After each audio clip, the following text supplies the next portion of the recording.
I ses cares què? Què penseu? Que el partit està perdut? Duem 4 anys demostrant-ho. Hem d'eixir ahí fora una altra volta a tirar en damunt el poble. Un segon. Estem parlant de la biblioteca i la llar dels jubilats, que se cauen a trossos. Això és bona.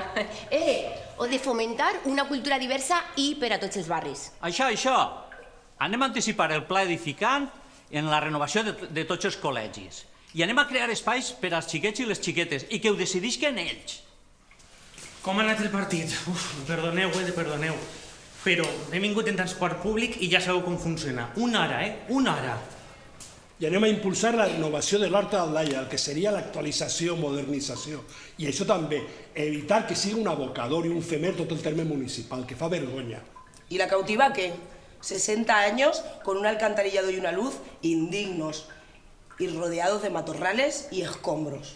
Escuchad a Lluís, vamos a remontar, vamos a ganar, porque somos muy del barrio, somos muy de Aldaya y vamos a conseguir remontar este partido. Por sus fiestas, por sus colectivos, por su gente, tenemos que ganar. Y estamos aquí para remontar, así es que ¡vamos a ganar!